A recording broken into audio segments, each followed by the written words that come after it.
Assalamualaikum warahmatullahi wabarakatuh. Selamat pagi bolo-bolo Tani Argomulyo. Pada video kali ini kita akan melakukan pengocoran yang kedua.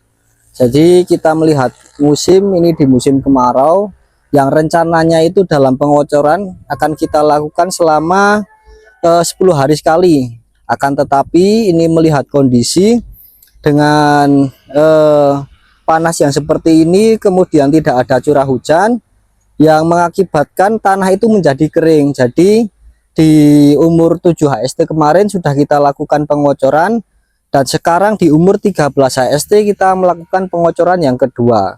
Untuk beberapa nutrisi yang akan kita masukkan atau kita aplikasikan, nanti kita akan spill.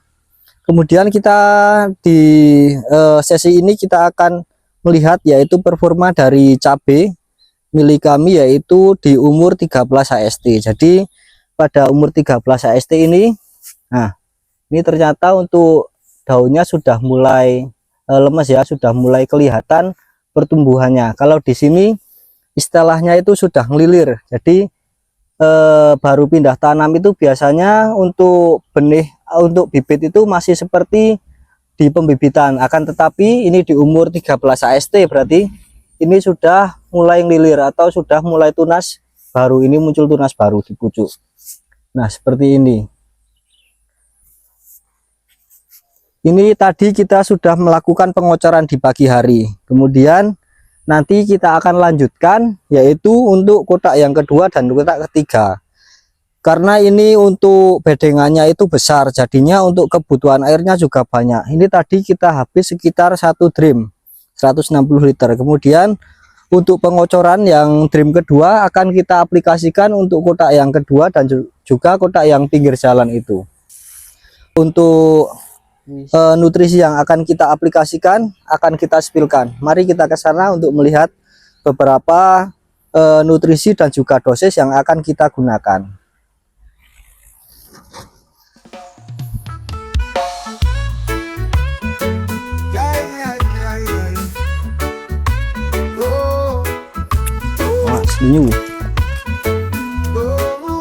Nah pada kotak yang ini sama yang pinggir jalan itu belum kita aplikasikan untuk pengocorannya.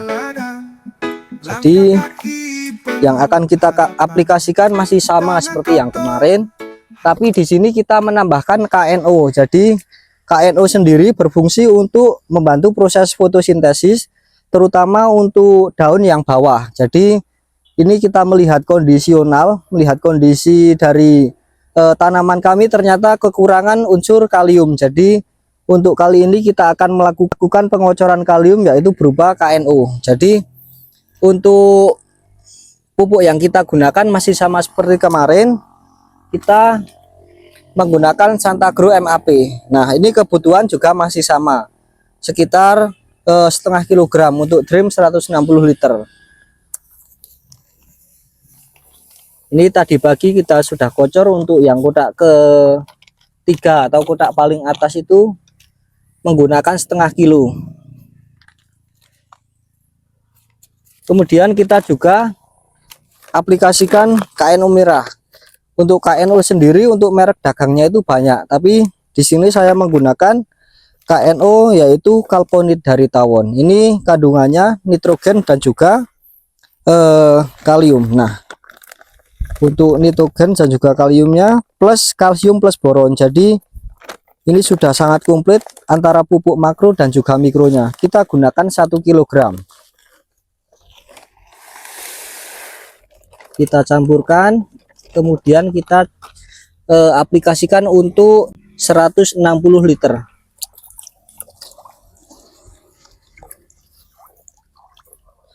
Menggunakan pupuk yang mudah larut nih. Kita menggunakan pupuk nitrat yaitu di musim kemarau.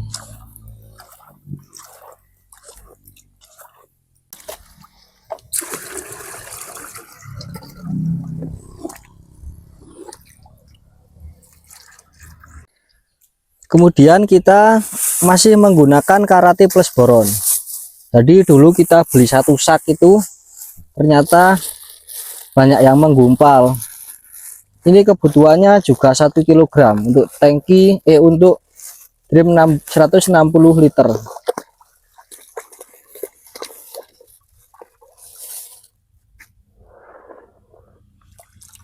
Tapi walaupun menggumpal kayak gini, tapi nanti bisa larut sempurna. Untuk pengocoran pertama kemarin kita hanya habis 1 drim saja. Kemudian untuk pengocoran yang kedua ini dengan tanaman yang sudah mulai bertunas baru atau ngelilir istilahnya, untuk perakarannya otomatis lebih panjang. Jadinya kita untuk pengocoran kali ini menggunakan 2 drim. Kemudian itu bertujuan juga karena di musim kemarau kebutuhan airnya juga banyak. Ketika tanaman kurang air, otomatis tanaman bisa stunting atau pertumbuhannya kurang maksimal ya. Jadi kita dari awal, dari masa vegetatif sudah kita perhatikan untuk pertumbuhannya. Ini kita masukkan, campur. Jadi yang kita aplikasikan kali ini menggunakan Santagro MAP dengan kandungan fosfat. Kemudian kita aplikasikan KNO merah, kandungannya nitrogen dan juga kalium. Kemudian kita masukkan juga Karate Plus boron dengan kandungan nitrogen dan juga kalsium. Nah, jadi untuk di musim kemarau itu lebih baiknya kita pakai kalsium yang jenis nitrat. Sebelumnya kita menggunakan pupuk ini untuk pengocoran juga. Jadi ini yaitu campuran antara EM9, kemudian kita tambahkan lagi dengan asam humat, kemudian menggunakan tetes tebu. Jadi 3 unsur tersebut kita campur. Untuk asam humatnya kita menggunakan 1 kg. Kemudian untuk tetes tebu kita menggunakan 1 botol itu, dan untuk PM9 kita menggunakan 1 liter. Ini kita campur dalam galon berukuran 16 liter, itu pakai galon mineral.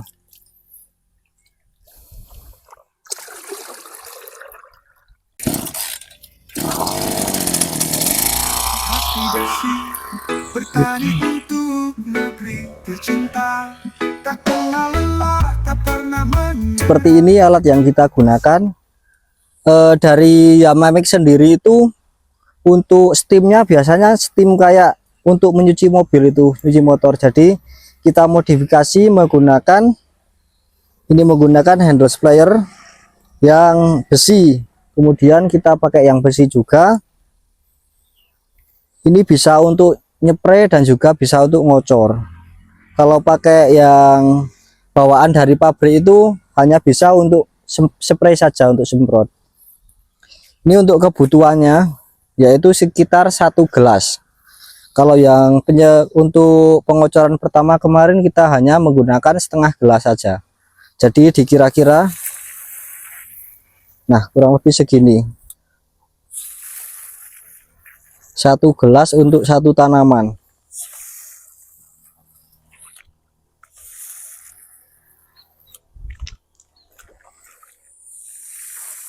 Di kotak yang ini juga sudah mulai kelihatan, ini beberapa dari tanaman sudah mulai ngelilir. Nah, tetapi ini juga udah ada kutu kebul lagi. Nah, ini walang, termasuk ini hama. Ini ada di sana tadi dimakan walang, ini 1. Nah, ini adalah salah satu atau ciri-ciri tanaman kita dimakan ulat. Nah, makanya tadi pagi kita sulam dengan tanaman yang baru. Jadi seperti yang saya jelaskan, untuk besok kita akan aplikasikan untuk antisipasi ulat, kemudian untuk antisipasi belalang ataupun jangkrik, kemudian dan juga untuk antisipasi untuk hama kutu kebul. Karena di musim kemarau ini ternyata untuk serangan kutu kebul cukup parah ya. Jadi kita akan aplikasikan besok.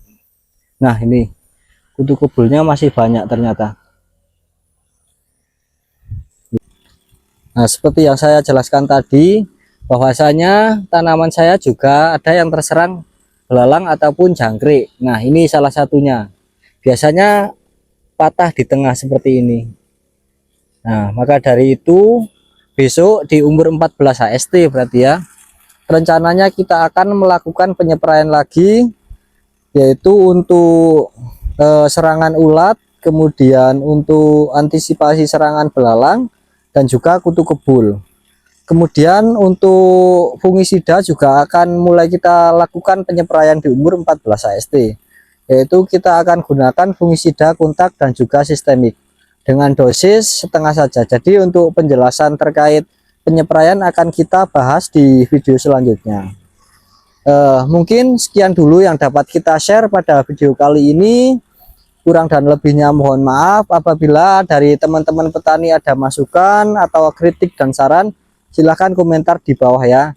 Jangan lupa like, komen, dan subscribe. Wassalamualaikum warahmatullahi wabarakatuh.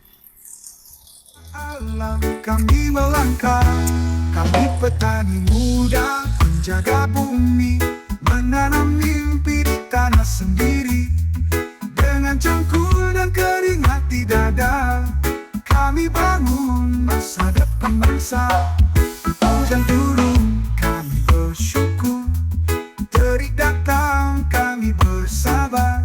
Tak hanya panen yang kami cari, tapi hidup yang mandiri. Teknologi pun kami pelajari, warisan lama kami hormati. Kami petani muda, jaga bumi,